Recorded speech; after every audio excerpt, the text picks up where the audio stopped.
नमस्कार। हम संख्या पद्धति के बारे में पढ़ रहे थे। आपने संख्या पद्धति के सवाल किए होंगे घर पे। संख्या पद्धति है आपके राजस्थान बोर्ड की किताबें हैं, उनमें इकाई नंबर 2 संख्या पद्धति, उसमें सिर्फ एक ही चैप्टर है वास्तविक संख्या नाम से।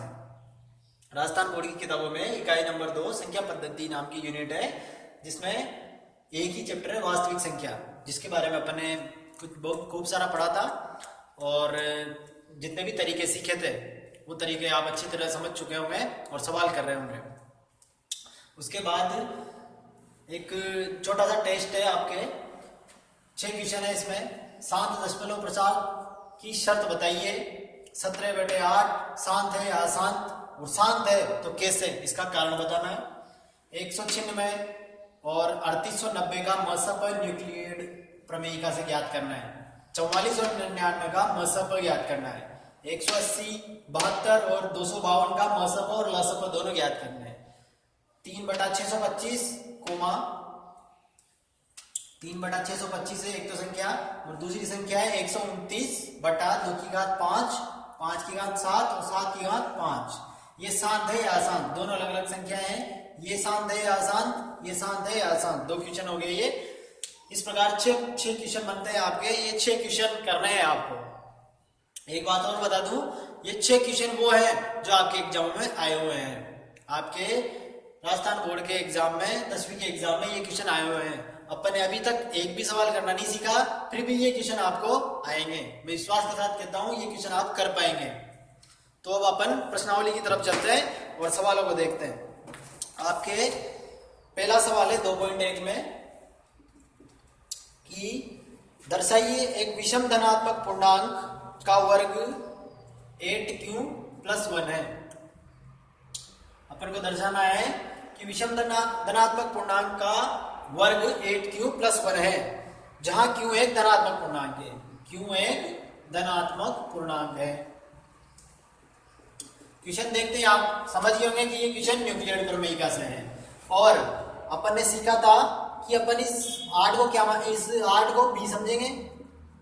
अपनी न्यूक्लियड प्रमेयिका थी a बराबर bq + r, भाज्य बराबर भाजक गुणा भागफल प्लस शेषफल। ये अपनी न्यूक्लियड प्रमेयिका थी। इसमें अपन b का मान क्या रखेंगे, 8। b का मान 8 रखेंगे और इस क्वेश्चन को करेंगे। अपनी न्यूक्लियड प्रमेयिका में अपन ने देख रखा है कि वो पूछ रहा है a बराबर 8q + 1 तरीके में संख्या होगी नहीं होगी, धनात्मक विषम संख्या बनेगी नहीं बनेगी। तो अपन निकालेंगे इसको। सबसे पहले a बराबर 8q + 1 ये है। वो कह रहा है कि इसका वर्ग इस प्रकृति का बने, मतलब जो अपनी संख्या मिलेगी a बराबर 8, फिर q की जगह पर कोई भी संख्या मिल जाएगी। q की जगह पर कोई भी संख्या मिल जाएगी, इस प्रकृति की, q की प्रकृति की कोई भी संख्या मिल जाएगी, +1 इसका स्क्वायर। वो कह रहा है इसका स्क्वायर बराबर 8 और q की जगह पर यहां पर कोई भी संख्या +1। इस प्रकार की कंडीशन अपन को निकाल के आंसर लाना है। तो ऐसा आंसर अपन ले आएंगे।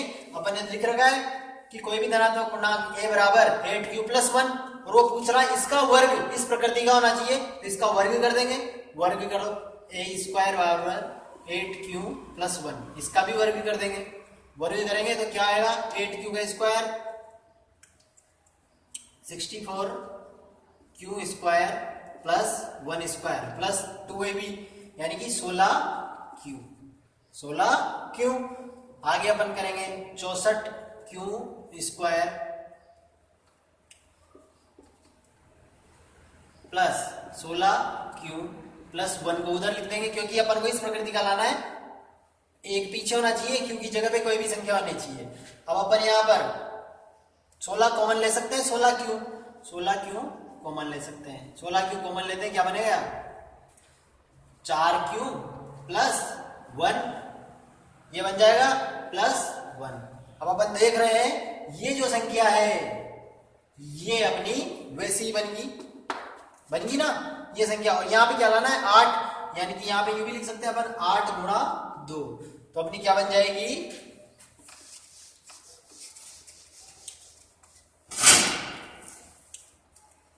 अपन ने यहाँ पे 64q² प्लस 16q प्लस 1 ये लिया है। यहाँ पे अपन 16q कॉमन ले रहे हैं, 16q कॉमन लेते ही 4q प्लस 1 कोष्टक बंद प्लस 1 ये बन गया। इसके बाद यहाँ पे 16 को अपन लिख सकते हैं 8 गुणा 2 q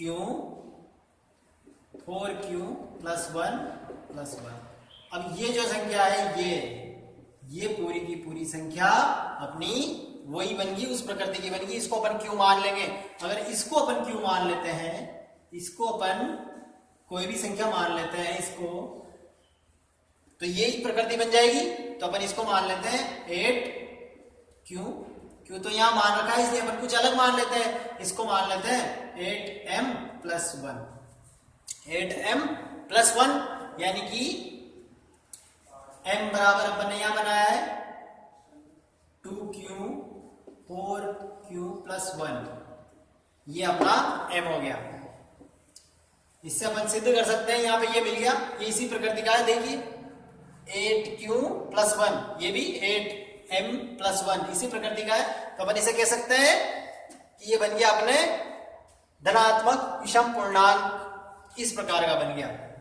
इससे सिद्ध होता है कि धनात्मक विषम पूर्णांक 8q प्लस 1 प्रकृति का होता है। ठीक है, अगला क्वेश्चन है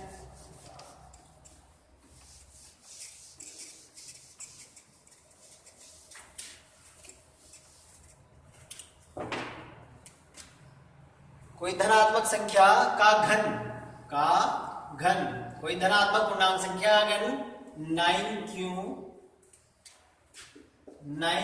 प्लस 1 और 9q प्लस 3 के रूप में होता है, 9q प्लस 8 के रूप में होता है, ऐसे कह रहा है वो। अब अपन जानते हैं कि किसी भी संख्या का घन अगर अपन करेंगे, जैसे अपन 2 का घन करते हैं तो कितना आता है 8। इस 8 में क्या है 3 बार 2। उसी प्रकार अगर अपन 3 का घन करेंगे तो उसमें 3 बार 3 आएगा, 3 बार 3 आएगा, 3 बार 3 आएगा तो इन 2 3 से क्या बन जाता है 1 9 बन जाता है। तो अपन ये सोच रहे हैं कि अगर अपन b बराबर 9 रखेंगे तो क्वेश्चन बड़ा हो जाएगा। इस 9 का क्यूब करना पड़ेगा, घन करना पड़ेगा इस 9 का। आगे सवाल में घन करेंगे ना, a क्यूब लिखेंगे फिर उसका घन करेंगे तो ये क्वेश्चन बड़ा हो जाएगा। तो अपन सोच रहे हैं कि जब इसमें 9 मिल ही रहा है, अपन को 3 लिखने पर 9 मिल ही रहा है, तो अपन 9 क्यों लिखें, 9 लिख सकते हैं। अपन b बराबर 9 लिखेंगे तब भी आंसर मिल जाएगा, लेकिन क्वेश्चन बड़ा हो जाएगा, कैलकुलेशन बढ़ जाएगी। इसलिए अपन यहाँ पर b बराबर 3 लिखकर उसी तरीके से आंसर ले आएंगे। 3 का क्यूब करेंगे तो 27 आएगा और 27 में 9 होता है, 3 गुणा 3 गुणा 3 और इन दोनों का 9 बन जाता है। तो अपन इस तरीके से 9q प्लस 1 और 9q प्लस 8 ले आएंगे।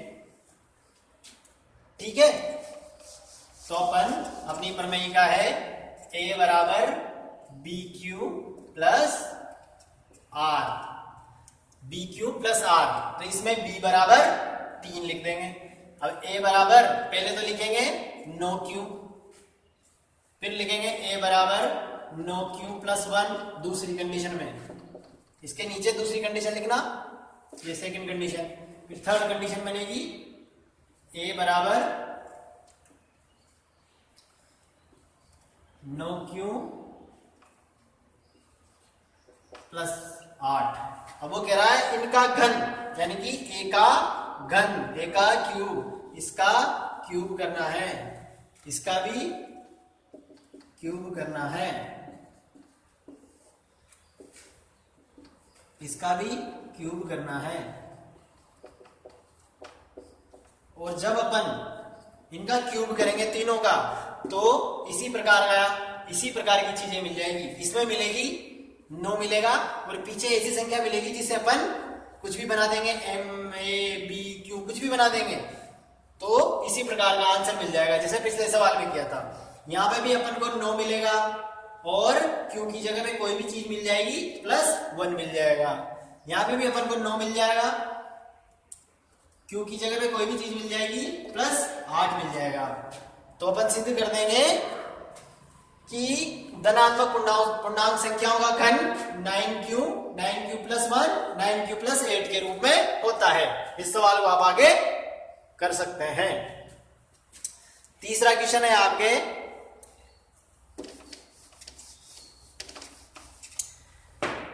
कि धनात्मक पूर्णांक संख्या है 6q +1 6q +3 और 6q +5 के रूप में होती है। धनात्मक पूर्णांक विषम संख्याएं, धनात्मक पूर्णांक विषम संख्याएं, विषम संख्याएं आइए। धनात्मक पूर्ण संख्याएं का मतलब है 6q +1 6q +2 6q +3 6q +4 6q +5 6q +6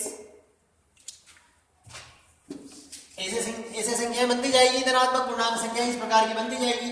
अब वो कह रहा है विषम संख्याएं कौन कौन सी है? 6q +1 यहाँ 1 आ रहा है इसलिए विषम, यहाँ पर 3 आ रहा है इसलिए विषम, यहाँ पर 5 आ रहा है इसलिए विषम, यहाँ पर 6 है ये सम, ये 4 है सम, ये 2 है सम, इसलिए ये संख्याएं तो सम है और ये संख्याएं विषम है। इसलिए वो पूछ रहा है कि विषम संख्याएं, विषम ये है और ये है। अब यहाँ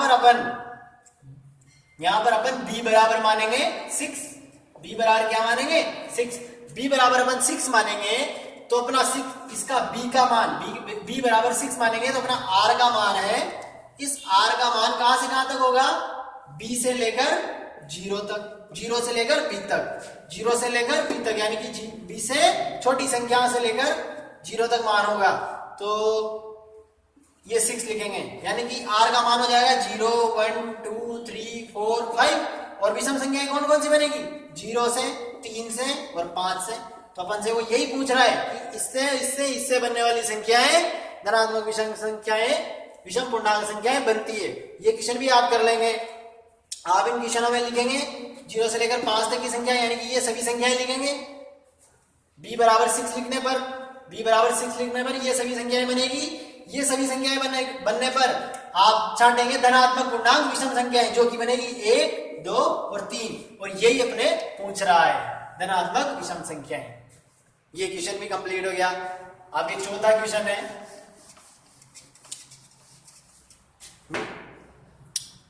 न्यूक्लियेट प्रमेयिका से HCF यानी कि मसप ज्ञात करना है न्यूक्लियेट प्रमेयिका से। ये अपन अच्छी तरह सीख चुके हैं न्यूक्लियेट प्रमेयिका से मसप। इसमें 6 सवाल है, आप 6 के 6 सवाल कर सकते हैं। 5वां क्वेश्चन है कि 408 और 1032 इन दोनों का जो मसप बनेगा, वो मसप 1032x माइनस 408 गुणा 5 के रूप में है। तो x का मान निकालना है। इसे कैसे करेंगे? इसे करेंगे पहले तो आप इन दोनों का मसप निकालेंगे। मान लीजिए इन दोनों का मसप कोई संख्या आई, वो अपन ने संख्या लिख दी, ये a बड़ा है। इन दोनों का मसप अपन ने कोई संख्या लिख दी, बड़ा है। दोनों का मसप निकालिएगा, वो ये है। फिर अब वो कह रहा है कि ये मसप इन संख्याओं के रूप में है, मतलब 1032x माइनस 408 गुणा 5 इसके बराबर है ये a। यहाँ पे जो संख्या है a, ये मसप है, ये इनके बराबर है। तो अपन यहाँ से x का मान निकाल सकेंगे। इन दोनों को गुणा कीजिएगा x का मान निकालने के लिए इसको इसमें से घटाइएगा या इसको इसमें से घटाइएगा, जैसे भी समीकरण सोल्व हो जाएगी और x का मान निकल जाएगा। इसके बाद आप यहाँ पे कोई भी संख्या हो सकती है, जैसे मान लीजिए यहाँ पे कोई भी संख्या है 150 है या 90 है, कोई भी संख्या है, जो भी संख्या आएगी आप उस संख्या इस समीकरण से x का मान निकाल पाएंगे। ये पूछ रहा है वो पूछ रहा है कि इसका मसब इसके बराबर है तो x का मान निकालिए। प्रश्नावली 2.1 आपकी पूरी हो चुकी है। प्रश्नावली 2.2 इसमें आपके पूछ रहा है, पहले क्वेश्चन में पूछ रहा है कि गुणनखंडों को कि अभाज्य गुणनखंडों के रूप में व्यक्त कीजिए। संख्याओं को अभाज्य गुणनखंडों के रूप में व्यक्त कीजिए। यह है 468 है, इसको अभाज्य गुणनखंडों के रूप में व्यक्त करना है। 5 क्वेश्चन है, इन 5 क्वेश्चनों को आप कर सकते हैं। कैसे? 468 को आपको अभाज्य गुणनखंड विधि बताई थी मैंने, अभाज्य गुणनखंड कर सकते हैं। इसके अभाज्य गुणनखंड करेंगे और 468 के अभाज्य गुणनखंड यहां पे लिख देना। जो भी गुणनखंड हो यहां पे लिख देना, 2 गुणा 2 गुणा 5 गुणा 7 गुणा 8 गुणा जो भी हो। अब 2 की 3 बार 2 है, 2 गुणा 2 गुणा 2, तो 2 की 3 घात लगा दीजिएगा। 5 बार 2 है, 2 बार 5 है तो 5 की घात 2 लगा दीजिएगा। ऐसे करके आप अभाज्य गुणनखंड लिख देना, अभाज्य गुणनखंड कर देंगे। अगला क्वेश्चन है, अगले क्वेश्चन के लिए अपन थोड़ा सा समझते हैं। जो अपन ने समझा था किसी दो संख्याओं के लसअप, अपन ने देखे थे किन्हीं दो संख्याओं के लसअप 10 और 20, इनके लसअप और मसअप, इनके लसअप और मसअप मान लीजिए, इनके लसअप निकाले और मसअप निकाले। 10 और 20 के अपन ने लसअप भी निकाले और मसअप भी निकाले। तो समझना ये है कि इनका लसअप और मसअप को जो गुणा करेंगे ना, वो अपने इन दोनों की गुणा के बराबर आएगा। मतलब लस गुणा मस बराबर 10 गुणा 20 के बराबर आएगा। इसे लिख लीजिएगा, लसप गुणा मसप, लसप गुणा मसप बराबर 10 गुणा 20। ऐसे इस तरीके से आएगा। दोनों संख्याओं के लसप गुणा मसप, दोनों संख्याओं के संख्या 1 गुणा संख्या 2, इन दोनों संख्याओं के गुणाओं के बराबर रहेंगे लसप और मसप। तो अब वो पूछ रहे हैं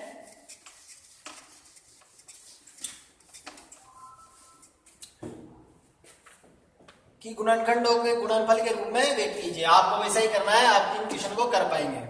अगला क्वेश्चन है तीसरा क्वेश्चन, अभाज्य गुणनखंड विधि द्वारा निम्नलिखित पूर्णांकों के महत्तम और लघुत्तम समापवर्तक ज्ञात कीजिए।